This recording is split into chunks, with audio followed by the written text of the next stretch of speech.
Sesekali kita tuh fair sama diri. Iya, pocel. Sesekali kita tuh royal sama diri. Kita itu terlalu sering menutupi suara hati itu.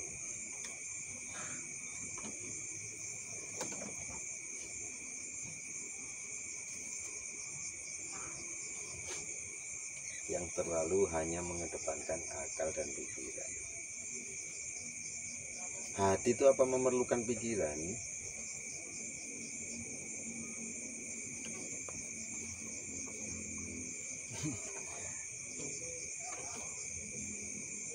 Perlu.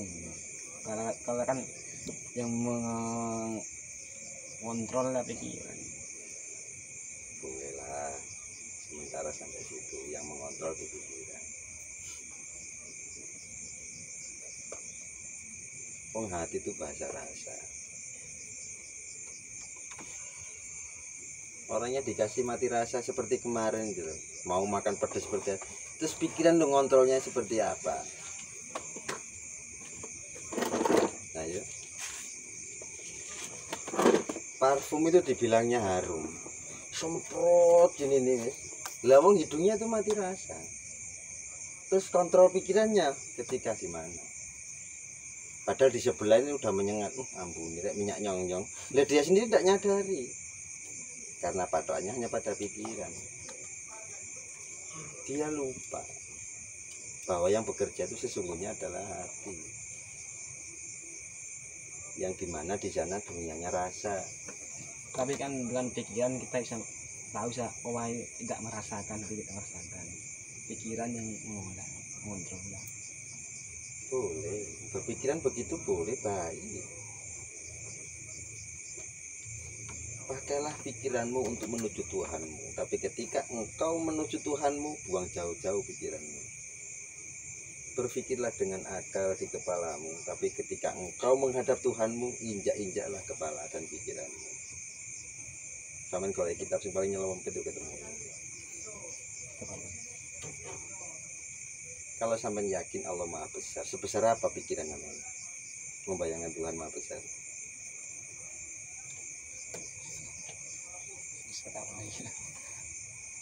Itu kan logika kan?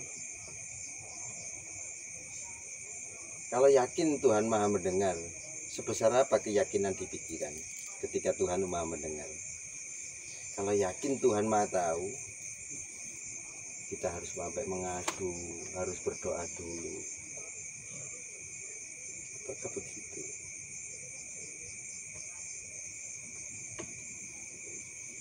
Yang penting teruslah belajar sampai engkau temukan jati dirimu. Tetaplah menjadi dirimu sendiri.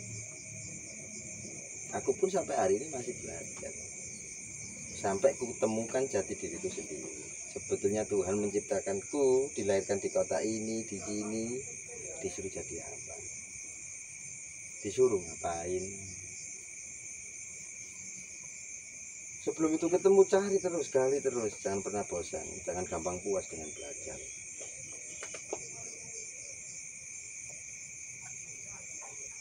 Malu bertanya, sesat di jalan. Balak bertanya, nggak jalan-jalan. Dilakukan, dikerjakan, diketemukan dulu. Setidaknya apa yang kita pelajari sebelum-sebelumnya itu sebagai tolak ukur, sebagai bahan pertimbangan. Kalau sudah jumeneng marang Gusti, yes, pikiran sudah kita hilangkan. Sudah digambarkan para nabi-nabi kita yang dahulu, para wali-wali kita yang dahulu. Coba Kanjeng Sunan Kalijaga ketika bertapa, nggak ada yang bangunkan. Apa dia ingat seberapa lama dia bertapa? Lupa, karena sudah asiknya dengan dunia, saking asiknya dengan Tuhan. Sama dengan sampean ketika berzikir, saking asiknya itu mau nyetop menyudahi loh, berat. Sudahkah sampai sana? Gitu pertanyaannya.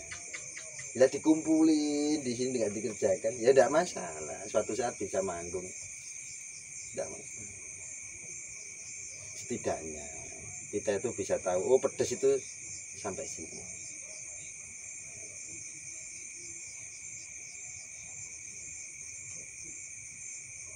Coba temukan ketenangan, kesenangan, kenikmatan ketika kita tuh melaksanakan perintahnya Tuhan. Ketika sholat sampai mau menyudahi sholat gitu loh, tidak tahu caranya. Ketika kita berzikir, bermunajat pada Tuhan, kita tuh mau menyudahi itu nggak tahu caranya. Saking asiknya. Dan itu coba sama kerja. Sholat kan secara artinya kan ingat. Ya, terus Apakah perlu dengan praktek takbir, sujud, ruku? maksudnya? Ya, kalau artinya ingat kan gak usah ruku, cukup ingat tadi. Zikir gitu.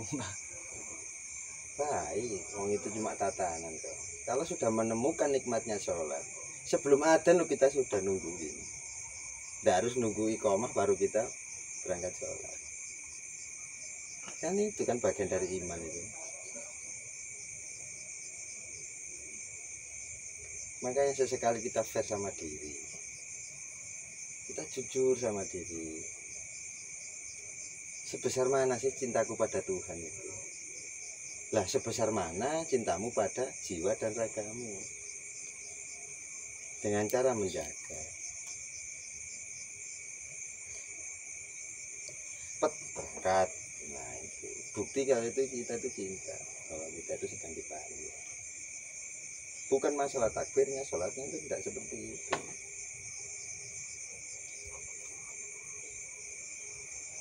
Disiplin pada diri. Makanya digambarkan dulu Rahman sama Rahim. Kita mengharapkan Rahman Rahimnya Tuhan. Karena Tuhan itu pasti dikasih semua, itu dikasih Rahman Rahim sama Tuhan. Kan ada sesuatu yang ditakdirkan, ada sesuatu yang hanya sebatas diizinkan. Ya wes tak turuti, aku berdiri tunggu, tapi aku gak ngongkon loh kata Tuhan.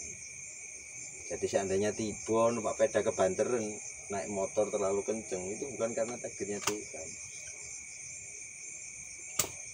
Karena mendengarkan doanya yang setiap hari dipanjatkan. Antara diizinkan sama diridhoi kan. Kenapa? Antara diizinkan sama diridhoi. Ya ditakdirkan itu namanya. Diridhoi.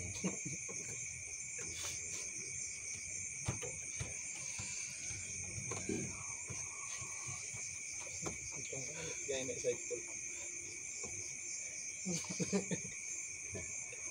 Enak Saiful di lono.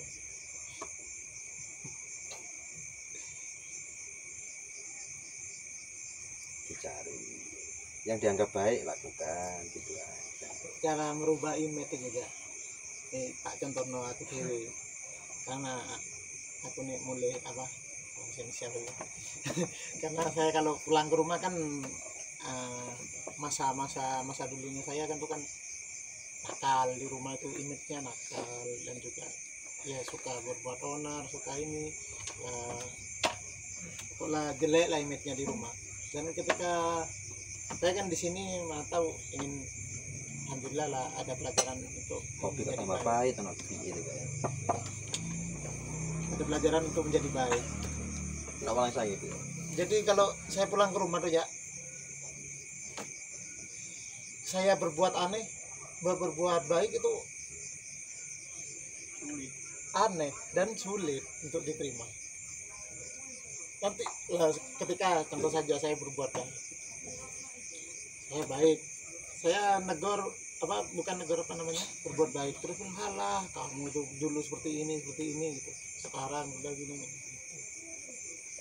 Itu kadang yang buat sulit untuk mendekati ke tempat itu lagi. Mau pulang itu sulit. Mau pulang itu karena di rumah saja.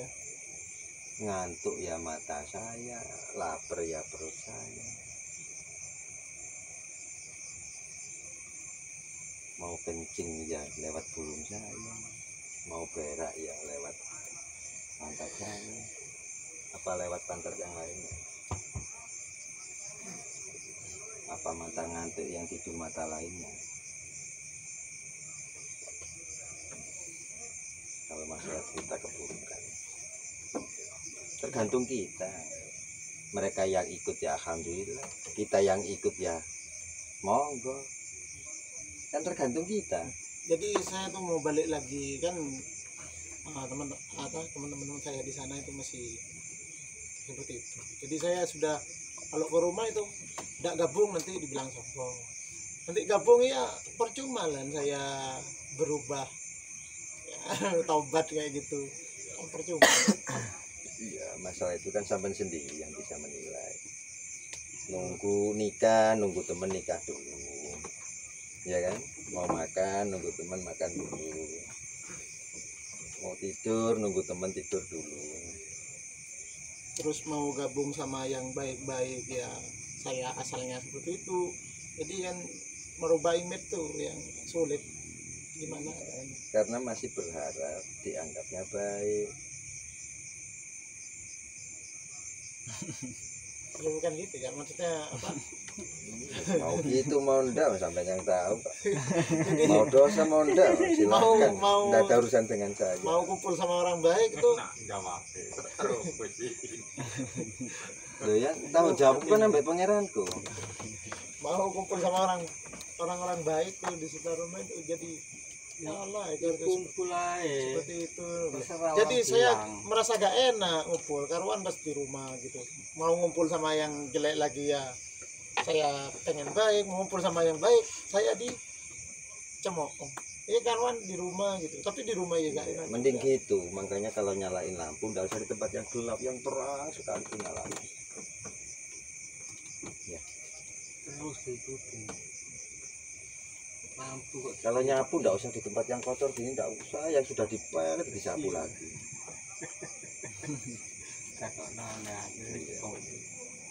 Dulu itu semuanya kafir, mana ada orang Islam.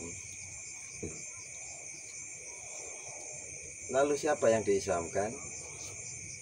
Yang diislamkan adalah orang-orang kafir. Kalau nggak ada orang kafir, nggak bisa Islam berkembang. Kalau nggak ada yang gelap,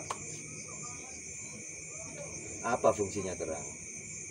Kalau nggak ada hitam, apa fungsinya putih?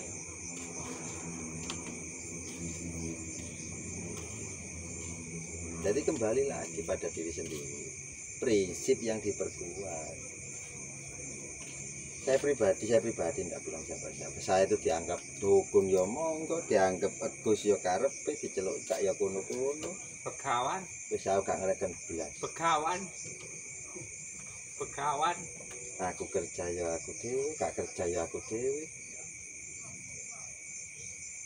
Nyatanya sampai hari ini lo pangeran ngasih rokok ya tetap. Waktunya kesana ya bisa meskipun tidak bawa uang. Anak jajan ya ada meskipun kadang-kadang itu bingung. Jadi temukanlah kesenanganmu pada dirimu sendiri. Temukanlah jati dirimu pada dirimu sendiri. Wujudkan nilai-nilai norma itu pada dirimu sendiri. Jangan ketergantungan selain diri sendiri. Nah kalau semuanya orang baik, terus yang kita ajak baik siapa? Kalau semuanya baik, pasti semuanya menjadi imam. Makmum sopo? Aku.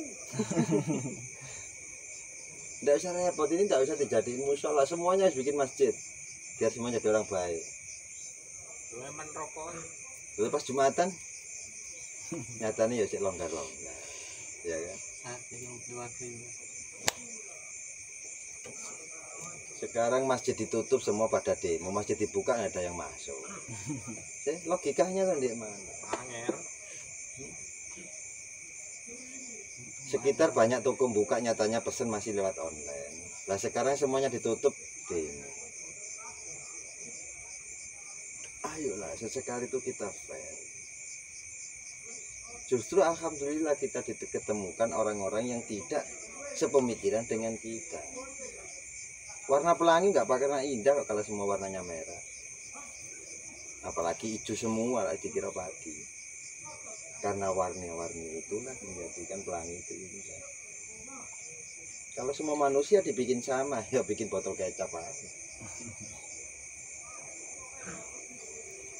Kenapa lampu dinyalain di tempat yang gelap? Supaya terang. Kenapa para wali harus menyebar? Kok nggak kumpul setiap hari? Tadi tetap kumpulannya mau ngapi toh.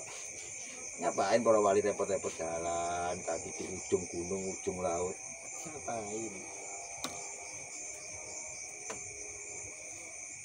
Mudah-mudahan kita semua itu ditakdirkan menjadi tower supaya bisa menyinari sekitarnya. Kan begitu. Masih tak minum sekali. Nikmati. Semoga kenikmatannya kopi.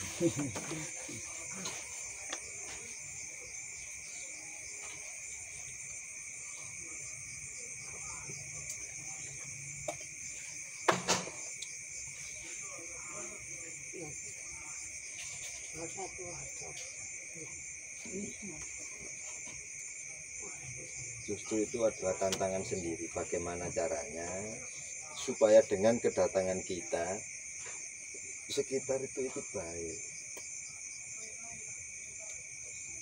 Bukan kita yang malah ikut. Di sini loh pemuda-pemuda saya tahu tuh. Habis minum tidur di sini. Kadang minum tak jagai tak tunggu sama takutnya jauh. Tak tunggu ya yang ngombe.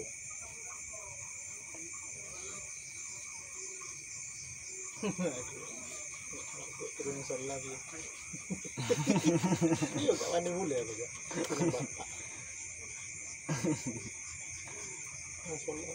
Jadi temukanlah jati dirimu sendiri.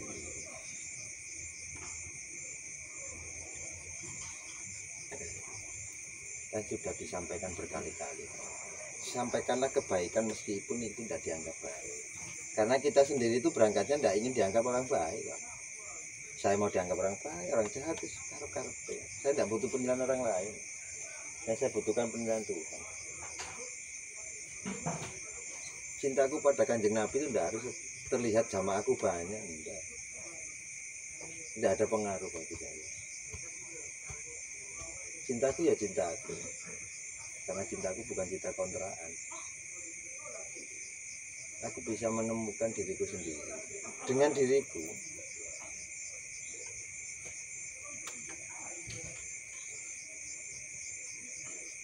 Guruku ya apa yang aku lihat, apa yang aku dengarkan, apa yang aku rasakan. Besok mau keluar lho. Nyong nih. Ayo, Hari diwara tuh. karo aku mending sampean. Awamu setengah telu, aku tambah setengah wolu.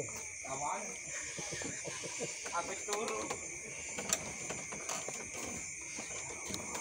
Kita belajar bagaimana caranya itu. Tidak pernah merasa terganggu dengan adanya sekitar kita.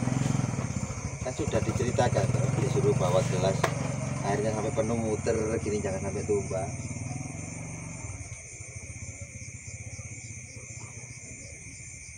Kalau itu kita sudah kusuk dengan pendirian kita, sekitar kita mau berbuat apa ya tidak jadi masalah.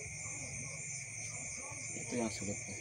Tidak sulit selama mau dilatih.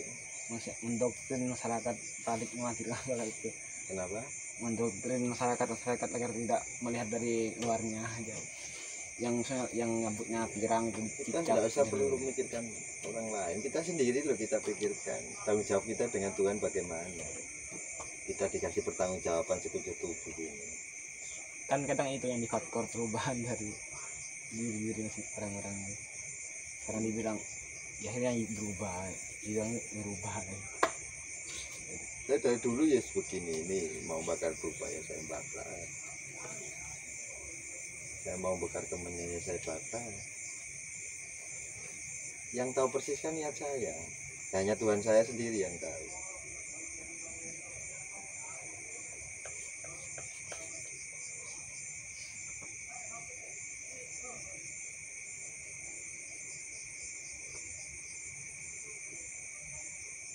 Berusaha bertanggung jawab pada diri sendiri.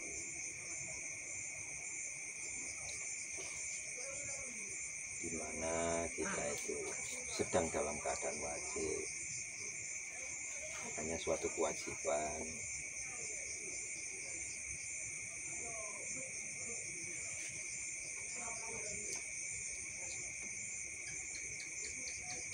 Berbuat baik itu hukumnya lebih wajib ketimbang sholat.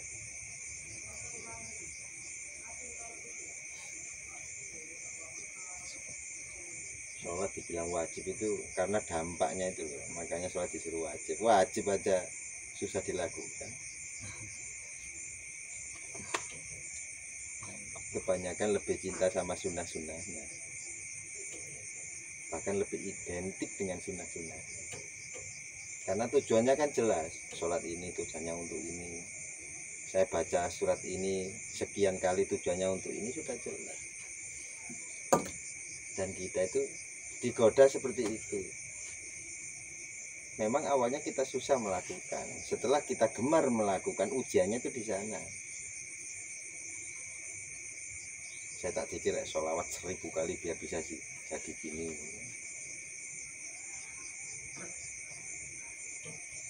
Ujiannya itu di sana.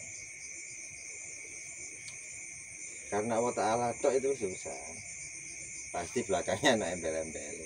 Makanya dilahirkanlah doa-doa itu. Dan di sini tempatnya itu bukan hanya untuk orang berdoa, tapi melakukan doa. Wujudkan doamu dengan perbuatanmu.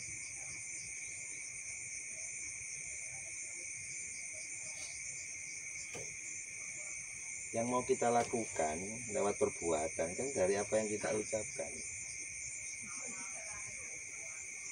seperti apa yang kita angan-angankan. Orang sholat supaya Pahala. agar terhindar dari sifat apa? Jadi mungkar. Jadi ya, nyatanya di perbuatan kita kan nggak fair sama diri namanya. Itu yang dimaksud. Jadi wujudkan doamu lewat perbuatan.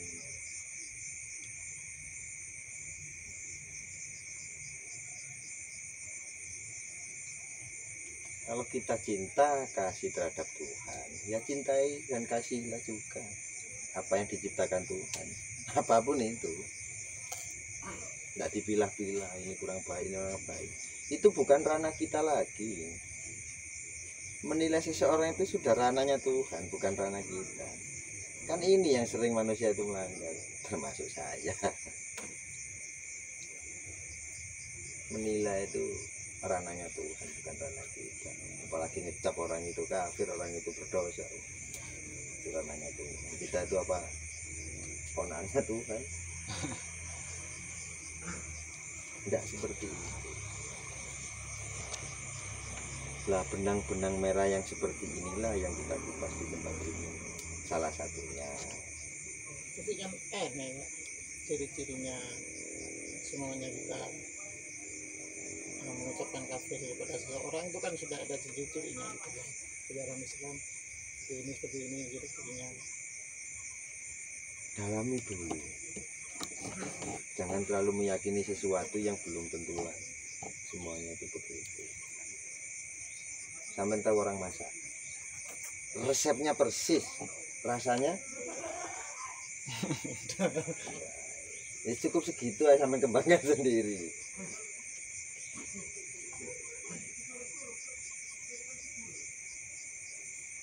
Raciannya sama, rasanya kok.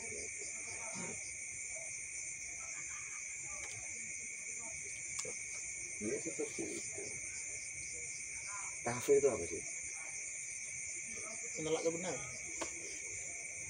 Garis besarnya. Dari besarnya menolak kebenaran. Sholat itu lah melakukan kebenaran toh. Tapi di perbuatan bertentangan dengan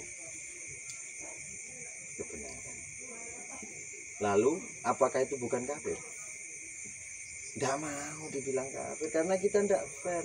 Ininya menang sendiri. Ya seperti inilah yang kita gitu.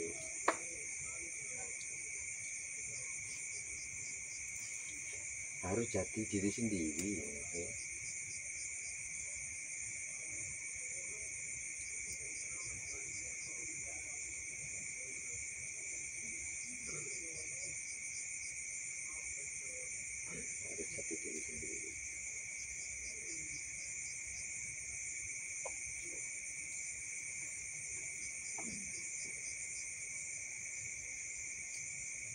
turban itu kalau yang pakai itu kiai-kiai besar itu kelihatan bagus, gagah sekali.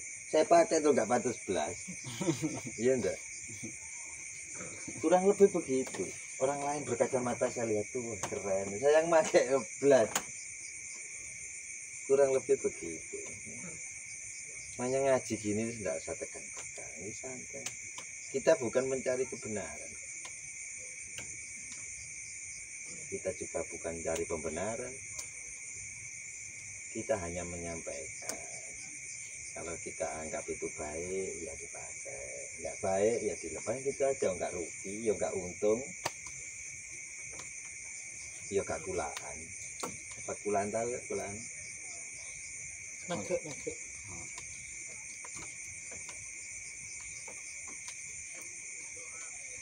Enggak usah terlalu disibukkan dengan apa yang kita lihat, dengan apa yang kita dengarkan, dengan apa yang ada di sekitar. Enggak usah. Yang di pikiran ini loh yang disibukkan, yang di hati yang disibukkan. Sudah persis enggak tepatnya mata ini melihat? Kenapa kok melihat? Supaya tahu. Tapi nyatanya lo masih dibutakan dengan penglihatan. Sudah tahu salah dilakukan. Kurang lebih begitu ya Allah. Itu jeru-jeru ya bukan ranah saya, ranahnya Tuhan. Sudah tahu kalau menggunjingkan orang lain itu kurang baik, tapi kita terkadang terjerumus menggunjingkan lain. Apakah kita itu tidak ditulikan oleh pendengaran? Bukan kafir namanya. Nggak mau dianggap kafir karena pembelaan jiwa. Ya inilah syarat keimanusiaan. Harus mengetahui bahwa tempatnya salah dan lupa. Tinggal mau mengakui ya pandai kan itu loh. Kan kembali lagi. Yang perlu diingat-ingat dasar utama adalah sadar. Sadar enggak bahwa manusia ini memang dicetak sedemikian rupa supaya salah dan lupa. Tujuannya apa? Selalu ingat Tuhan. Kalau nggak ada salah dan lupa, jalan damai sama Tuhan itu enggak ada. Bentuk jihad itu enggak ada. Bentuk perjuangan pun juga enggak ada. Guru sudah tahu jawabannya, ngapain santai-santainya disuruh dikasih pertanyaan disuruh jawab, dikasih soal disuruh jawab. Meskipun di kemudian hari kalau lulus itu pun belum tentu dipakai.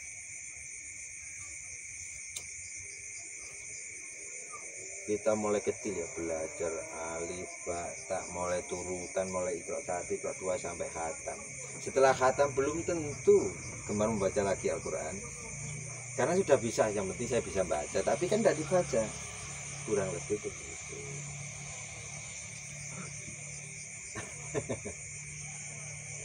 Kita rajin belajar sholat, tata caranya wudhu, tata caranya sholat. Setelah sudah bisa tata caranya, yang penting sudah tahu caranya, dilakukan. Ya belum. Ini kurang lebih begitu.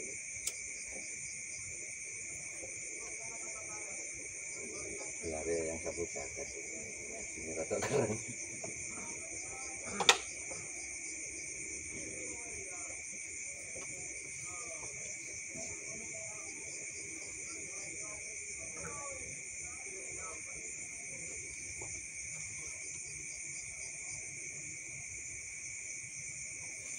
Dipelajari dengan seksama, diteliti dengan betul.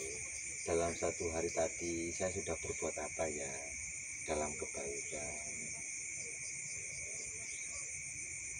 Makanya diadakan yang namanya itikaf, meneng sing nganteng supaya ikhtiraf, mau mengakui bentuk dosa. Kita kan harus menggali dulu mana yang kita akui. Kalau dosa kita tidak tahu.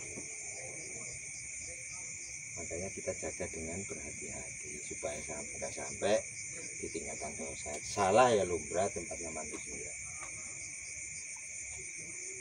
Tempatnya manusia kan salah dan lupa, tapi itu kan bukan dosa. Sedangkan di situ disuruh bentuk pengakuan, berarti kan lebih dari salah. Salah yang nggak ketahuan itu yang dosa.